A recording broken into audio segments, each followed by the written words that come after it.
이 비유의 말씀을 보면 첫 번째로 이 말씀 중에는 이 거룩한 신부, 예수 그리스도의 이름에 향기로운 것을 아는 그 신부는 삶의 꿈을 가지고 있어요.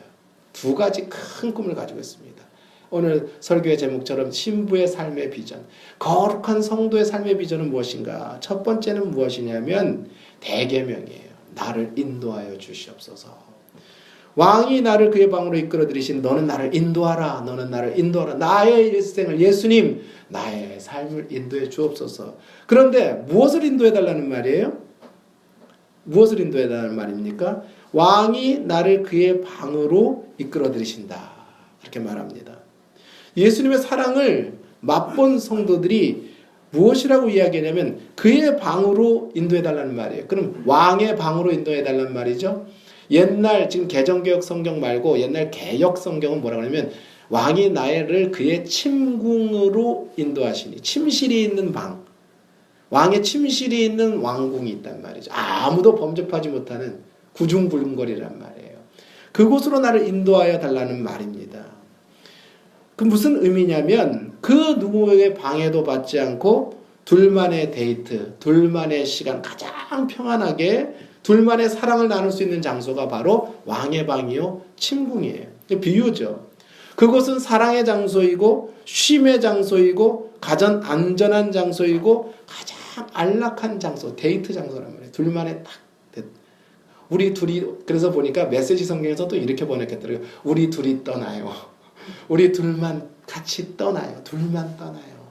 그렇게 번역을 또 했더라고요. 그러니까 하나님과 나 사이에 그 뜨거운 사랑의 장소를 말하는 거예요. 그 침궁이 무엇입니까? 그의 방이 무엇입니까? 바로 그것이 하나님 성막으로 얘기하면 지성소죠.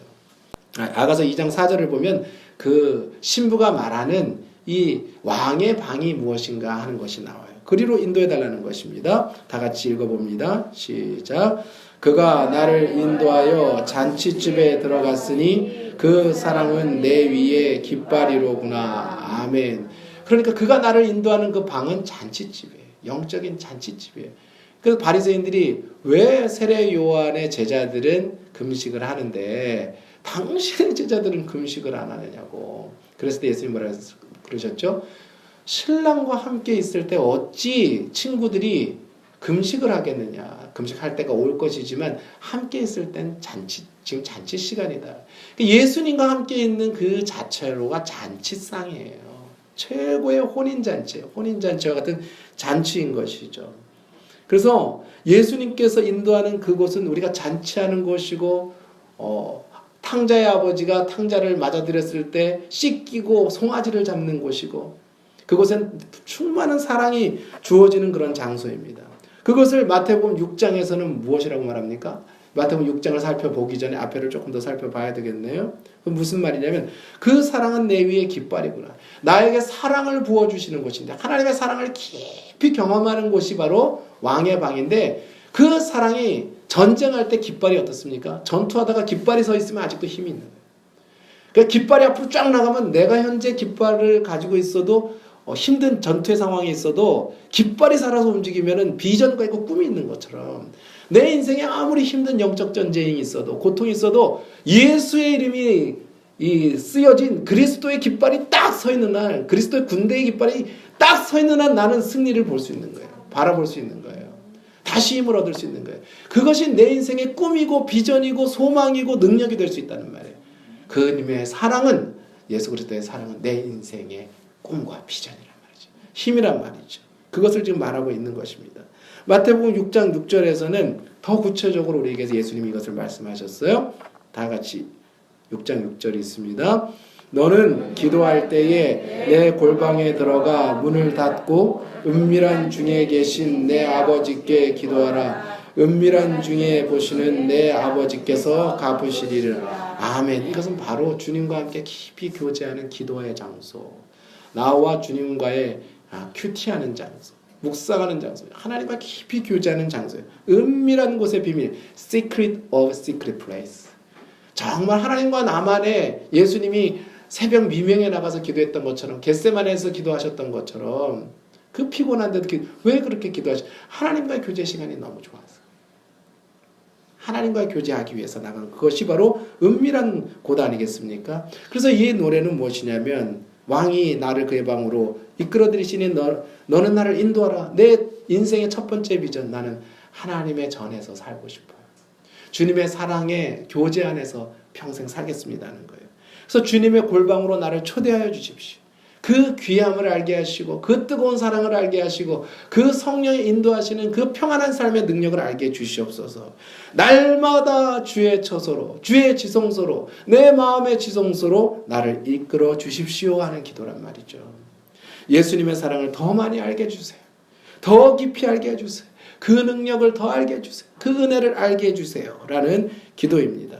그래서 오늘 우리가 늘 이렇게 바라보고 있는 27편 4절에서도 이 바로 아가서 1장 4절의 말씀을 이렇게 표현하고 있죠. 다 함께 합니다. 시편 27편 4절.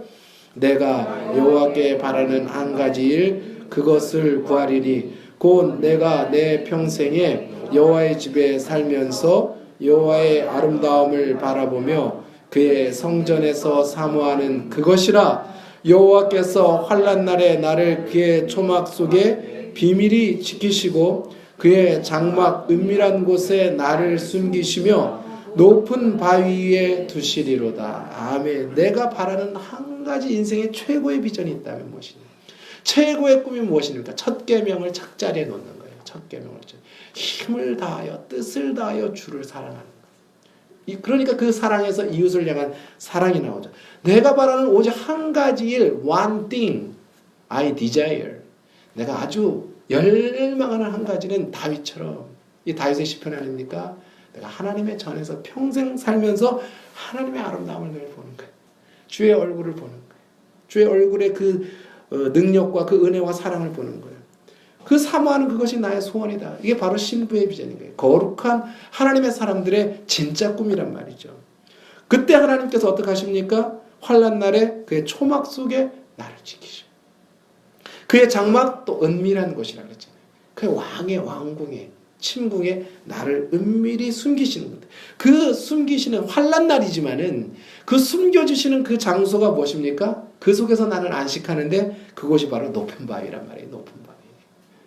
그곳에 있는 것이 나는 고통스러워서 환난 속에서 고난 속에서 핍박 속에서 두려움 속에서 어쩌면 이 세상 안에서 마치 어미사의 품에 있는 아기새처럼 비바람이 치는 폭풍이 치는 바다 위에 서 있는 아기새와 같이 두려움이 있지만은 근데 그곳에서 내가 커가는데 그 은밀한 곳에서 커가는데 그곳이 나중에 알고 보니까 높은 바위였다니까요. 높은 바위예요. 하나님은 나를 거기서 이 처절한 연단의 시간을 통해서 품고 계시는데 그곳에서 내가 알을 까고 나오는 거예요. 높은 바위에 세우시는 과정인 것을 바로 이 다윗이 고백하고 있습니다. 그것이 하나님의 사랑을 경험하는 것이고 하나님의 지키심을 경험하는 거예요. 캄캄한 비바람이 칠 때, 인생의 폭풍이 몰려올 때, 사방에서 다 죽어 넘어질 때 말이에요. 천만인이 넘어질 때 말이죠. 근데 난 안 넘어지는 거예요. 누가 붙드시고 계시기 때문에. 주님의 날개가 나를 딱 덮고 있기 때문에. 우리가 넘어지지 않는 것이 안 넘어져요. 그것을 경험해야 되는 거죠. 그래서 이 모세와 엘리야도 왕의 이 처소, 왕의 방을 경험했어요. 그것이 무엇입니까? 모세가 시내산에서 두 번째로 계명을 받을 때, 또 엘리야가 바알과 아세라의 선지자 850대 일의 전쟁을 마치고 이세벨이 죽인다고 그냥 달겨드니까 도망 다녔을 때 어떻습니까? 하나님 로뎀나무 밑에부터 누워서 나를 좀 이제 난 끝났습니다. 더 이상 아무것도 안 되니까 하나님 날 좀 죽여주세요 하고 누워있을 때 하나님께서 천사로 떡을 먹여가지고 일어서. 근데 엘리야가 얼마나 낙심이 됐으면 천사가 와서 떡을 먹여주는데 한 번 보고 또 누웠더라. 한 번 보고 또 누웠더라. 천사 보고 눕는 사람은 또 처음 봤어요. 얼마나 낙심이면 천사를 보고도 또 눕고 지치고. 그런데 그때 40일 40야를 이제 인도함을 따라서 호렙산에 가잖아요. 여호와의 산에 가서 그 하나님 아버지의 품을 경험하는 거예요. 이 왕의 방에 깊은 사랑의 방을 경험하는 거예요. 그것이 무엇입니까? 그 호렙산 위에서 바위가 날아가는 강한 바람이 지나가고 그 속에 근데 하나님이 계실 것 같은데 한 개 강한 바람 속에 온 지축을 흔드는 지진이 지나가는데 지진 가운데도 계시지 않고 세 번째 보니까 온 산을 태우는 강렬한 불이 지나가는데 거기도 하나님이 계시지 않아요. 그리고 그 다음에 조용히 아주 잔잔하고 고요하고 세미하고 부드러운 아버지의 음성이 돼. 세밀한 음성이 들려. 내가 왜 여기서 낙심하고 있느냐. 엘리야 너 왜 여기 있냐. 너 지금 내가 할 일 있잖아. 850대 1의 전쟁을 하는 게 중요한 게 아니고 한 사람 키워라. 그래서 그 다음은 엘리야가 가서 선지자들 키우잖아요. 850대 1로 나가서 머리 터지게 전쟁하고 세상이 변하는 게 아니고요. 엘리사 한 사람 세우고 그리고 한 사람 선지자 무리를 세울 때 그렇게 나라가 변화되는 거예요. 미가야 같은 선지자가 나오는 거예요. 우리 큐티하듯이. 그때 하나님께서 세미한 음성으로 모세와 엘리야를 지나가시면서 하나님의 사랑의 음성을 들리시죠. 뭐라고 합니까? 여호와로라. 여호와로라 은혜롭고 자비롭고 노하기를 더디하고 인자와 긍휼이 한이 없는 너의 하나님이다. 한이 없는 하나님이다. 그 안에 가로치고 내 하나님이다. 난 너의 하나님이다. 너를 사랑하는 하나님이다. 걱정하지 마라. 내가 너 붙든다. 그래서 오늘 제가 예배 전에 찬양한 거예요. 내가 너를 지명하여 불렀나니 너는 내 것이라. 내 것이라 너의 하나님이라. 내가 너를 보배롭고 존귀하게 여기노라. 너를 사랑하는 내 여호와라. 그게 하나님의 음성이에요. 이게 친구의 경험인 거예요. 내 안에 거하라. 그냥 걱정하지 마라. 우리는 어릴 때 복음성가로 그런 찬양했잖아요. 예수님의 사랑 신기하고 놀라워. 예수님의 사랑 신기하고 놀라워. 예수님의 사랑 신기하고 놀라워. 오 크신 사랑 하늘 그보다 높고 바다 그보다 깊고 우주 그보다 넓은 오 크신 사랑. 이 하나님의 사랑을 간절히 경험하는 거예요. 그래서 신부는 이걸 더 경험하기 원하는 거예요. 그리스도에는 저는 하나님의 사랑이 필요하고요. 하나님의 그 음성이 필요합니다. 많은 그리스도인들이 예수 믿으면서도 왜 무기력하게 살아가죠? 우리가 왜 자주 무기력함에 빠지게 됩니까? 이게 순서가 바뀌어서 그래요. 두 가지가 다 있어야 돼요. 하나는 이 하나님의 말씀 첫 계명을 첫 번째에 놓는 자리. 하나님 나를 인도해 주셔서 하나님의 사랑을 경험하게 해주십시오. 내 삶의 비전은 하나님 사랑하고 사람 사랑하는 건데. 근데 우리가 두 번째 비전이 무엇입니까? 너를 따라 달려가리라. 하나님과 함께 사명을 감당해야죠. 그러니까 대계명과 십계명, 대계명과 대사명. 예수님께서 마태복음 28장 18절에서 20절에 말씀하신 너희는 가서 모든 족속으로 제자를 삼아 아버지와 아들과 성령의 이름으로 세례를 주고 내가 너희에게 분부한 모든 것을 가르쳐 지키게 하라. 볼지어다 내가 세상 끝날같이 너와 함께 하리라. 이거는 Great Mission. 그러니까 가장 큰 우리에게 주신 사명, 모든 사람의. 아까 십계명은 Great Commandment, 가장 위대한 계명. 하나님 사랑하는 것과 사명이 항상 같이 가야 돼. 근데 우리가 뭐냐면 사명이 항상 먼저 가. 이 하나님을 사랑하고 하나님의 놀라운 성령에 충만하면서 사명으로 가야 되는데 이게 세워지기도 전에 사명부터 감당하니까 물론 항상 균형을 이루어야 되겠지만은요. 이 균형 중에 한쪽으로 사명 쪽으로 기울어지니까 지치는 거예요. 하나님 주신 능력 안에서 감당을 해야 되는데 충분한 사랑 안에 그 능력 안에 성장하지 못하고 이 일만 하다 보니까 지치게 되는 거예요. 그것을 오늘 말씀하는 거예요. 순서가 바뀌면 안 돼요. 늘 이것이 먼저 갈 수 있고 저것이 먼저 갈 수 있지만 중요한 것은 이 하나님의 사랑을 깊이 체험하고 은혜를 체험하는 것이 먼저 가야 된다는 것이죠. 이 예수님으로부터 공급받는 사랑의 체험, 하나님과 늘 가까이 하는 친밀한 경험이 지속적인 사귐이 이 사명과 성공적인 일보다 먼저 가야 되는 거예요. 이게 순서가 바뀌면 안 되는 거죠. 그래서 어떤 분들은 목사나 선교사나 장로님으로 기독교 단체의 지도자로 일생을 헌신하면서도 엘리야처럼 확 쓰러져가지고 주여 이제 여기까지입니다. 이제 여기까지입니다 할 때가 많이 있다는 거죠. 선교사를 지원해서 나가서까지도 가장 우리가 잃어버리기 쉬운 것이 바로 이것이에요. 하나님과 깊이 교제하는 삶을 자꾸 잃어버리기 쉽다는 거죠. 그래서 우리가 교회적으로 같이 해야 되는 거예요. 혼자 잘 안 되기 때문에. 혼자 할 수 있는 사람은 100명 중에 1명. 자기 영성을 혼자 지킬 수 있는 사람은 100명 중에 1명. 그래서 우리가 다른 모든 일보다 교회가 함께 기도하고 함께 이렇게 교제하고 건강하게 성장하는 일이 중요합니다. 우리가 마른 장작에 불을 붙이려면 얼마나 힘듭니까? 마른 장작에 불 붙이면 붙어요? 열정적으로 뭐 하나님 일 하고 싶잖아요. 더군다나 젖은 나무는 어떻게 돼요? 젖은 나무. 불 붙이면 붙습니까? 안 붙습니까? 어쩌면 우리가 세상에 하도 찌들어가지고 영적으로 낙심하는 일들이 많이 생겨서 환경 때문에 젖은 나무가 되어 있을 수 있어요. 그런데 그 나무를 태우는 방법은 무엇입니까? 거기에 기름 부으면 돼요. 석유 확 붓고 태우면 끝까지 다 탑니다. 그러니까 우리가 하나님이 주신 이 뜨거운 사명을 잘 감당하기 위해서는 기름 부음의 시간이 필요해요. 하나님과 이 기름 부음의 시간을 우리가 늘 가지는 것을 잊지 말아야 돼요. 이게 영적인 기본이는 거죠.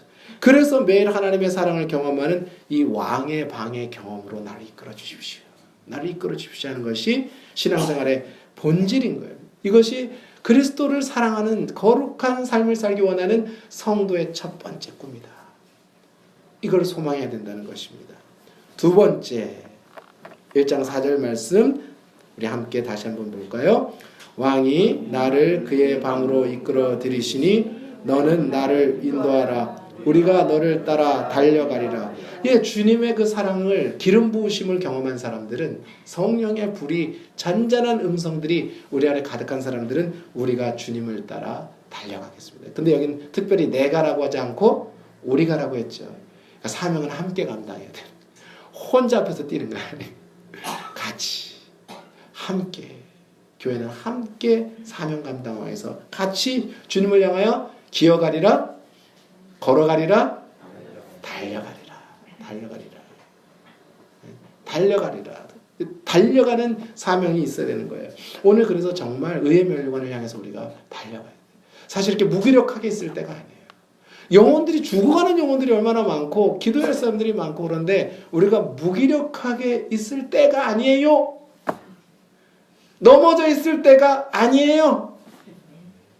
네? 내가 넘어져 있으면 어떡해요? 내가 살려야 되는데 지금. 믿는 자 한 사람이 가정도 살리고 교회도 살리고 주변도 살리고 아이도 살려야 되고 살려야 될 때 넘어져 있으면 안 돼요. 달려가게 해주십시오. 사명을 향하여 달려가게 해주십시오. 사명 때문에 와서 사명 때문에 살다가 사명 때문에 가는 거예요.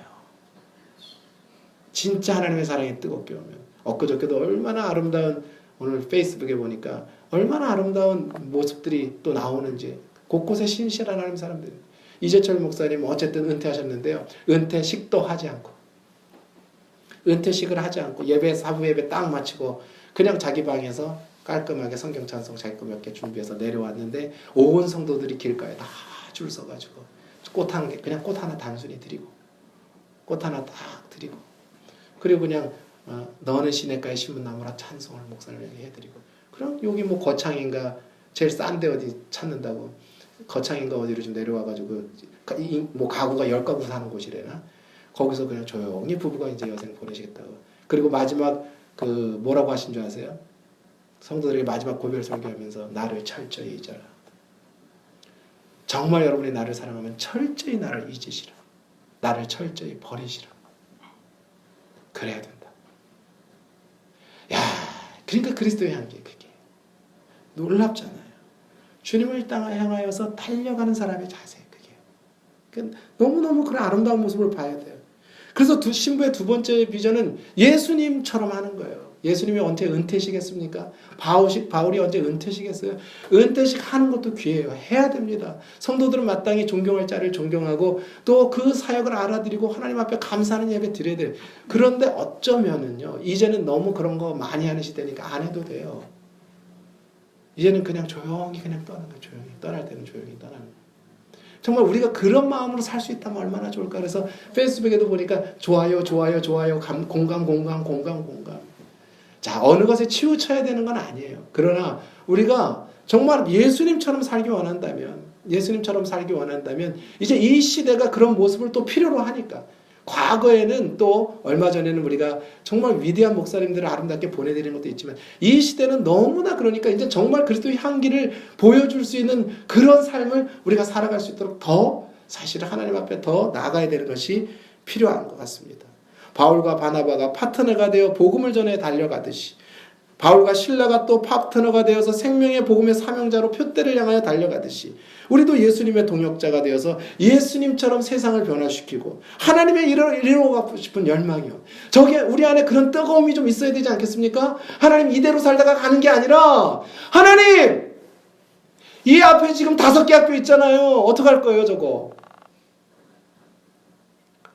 우리 앞에 아이들 있잖아요. 그 5개 학교 얘기할 것도 없이 우리 아이들 있잖아요. 우리 아이들 어떡할 겁니까? 누가 우리 아이들을 살릴 거예요? 누가? 그러면 우리 아이들을 이기심이 아니라 우리 아이들 정말 멋진 하나님의 사람들을 키워야 하지 않을까요? 우리 자녀들 속에서 정말 멋진 하나님 누가 나올지 어떻게 저 거제도에서 문재인이 나왔는데요. 저 거제도 구석에서. 그리고 모르는 거예요. 이 아이들에게 미래와 꿈이 있어요. 다니엘 같은 사람 하나 만들면 끝나는 거예요. 사실은 어떻게 보면. 사무엘 같은 사람 하나 내 자손에게서 그런 아들이 나오면은 끝나는 거 아니겠어요? 그러니까 사실은 우리 그 사명으로 뜨거운 마음으로 우리 자녀를 같이 혼자 안 되니까 같이 키워나가야 될 줄 믿습니다. 그것이 바로 주님을 따라 달려가는 사람들의 꿈과 사명을 향하여 달려가는 거예요. 뒤를 바라보지 않고. 제가 얼마 전 만났던 반디기독학교 교장 선생님하고 이사장님한테 제가 그걸 느낄 수 있었어요. 인생의 황혼인 60대를 바라보는 분과 60대를 이제 넘기신 분이 남들이 부러울 만한 부와 명예와 재력을 다 갖췄음에도 불구하고 안락한 노후를 다 포기하는 거예요. 자기 집에까지 다 담보로 이 학교에다가 넣어놨어요. 남편이 뭐 하는 거냐고 지금. 빚까지 얻어서 그렇게 하면 어떡하겠느냐고. 근데 정말 우리 아이들을 사랑하기 때문에 뭐 학교를 세워야 되는 게 아니었어요. 정말 우리 아이들을 사랑하기 때문에 이 아이들 하나를 제대로 키워서 이 땅에 반딧불 같지만은 작은 불꽃을 내는 예수 그리스도의 등대와 같은 빛을 내는 아이들 하나씩 키워보겠다고. 그러니까 입학 설명회에서 마지막으로 감동적인 말이 있었어요. 난 자신 있게 말할 수 있습니다. 나는 내 재산을 다 버릴 수 있을 만큼 이 아이들을 사랑합니다. 멋지잖아요. 저 자신 있게 말할 수 있어요. 제 재산 다 버릴 만큼 이 아이들을 사랑합니다. 그렇게 이야기를 하시더라고요. 그래서 미국 사람들은 55세에 조기 은퇴해가지고 안락한 노후를 꿈꾸고 플로리다 남미의 에게 바닷가에서 요트를 몰면서 크루즈 여행하면서 각종 진기한 조개 껍질을 모으는 게 그 사람들의 꿈이거든요. 그걸 꿈이라고 말하는 거예요 지금. 그것도 좋죠. 노후에 얼마나 멋지고 미국 사람들은 아메리칸 드림이에요. 58 조기 은퇴해가지고요 요트 타면서 고기 참치 낚아가면서 둘이서 꿈 같은 노후를 보내는 것. 그것도 귀하죠. 그것도 귀해요. 그러나 그거보다 더 귀한 것이 무엇입니까? 그런 인생 살만하죠. 그런 인생 살만하지만 예수 그리스도의 신부는 그런 꿈보다 더 멋지고 영원한 꿈이에요. 꿈이 있어요. 그건 사랑의 꿈이에요.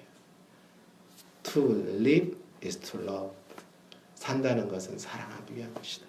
그래서 그 꿈을 가졌던 그리스도의 신부를 한 명 보십시오. 지난번에 소개했던 루비 캔드릭이라는 분 있잖아요. 25살에 꽃다운 나무의 한국 땅에 와서 처녀로 와서 복음을 전하다가 가셨던 이 선교사님.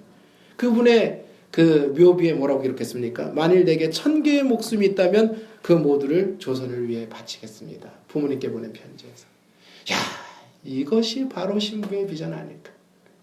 이것이 그리스도의 신부가 가진 비전들이요. 또 한 가지는 호머 헐버트라는 이 한국에 왔던 선교사님, 영국 선교사님. 그래서 나는 마지막에 이 독립운동을 지원했거든요. 이분이 독립운동하다가 추방당해가지고 선교사하다가 추방당해가지고 나중에는 우리나라에 오고 싶다 그래서 이제 90이 넘어서 오셨어요. 그래서 우리나라에 들어오신 지 일주일 만에 우리나라에서 돌아가셨습니다. 그리고 그 묘비가 바로 이 합정동에 지금 서울의 합정동에 그 묘비가 있는데 그 묘비에 뭐라고 썼냐면 그분은 항상 그랬어요. 나는 웨스터민스터 사원에 묻히기보다도 한국 땅에 묻히기를 원합니다. 영국의 웨스터민스터 사원이라는 그 교회에 보면 그 안에 유명한 사람들, 유명한 주교들, 교황들, 왕들이 다 묻힌 곳이에요. 그런데 그 곳에 묻히는 것은 명예롭고 명예로운 것이지만 이 선교사님이 무엇이라고 얘기했냐.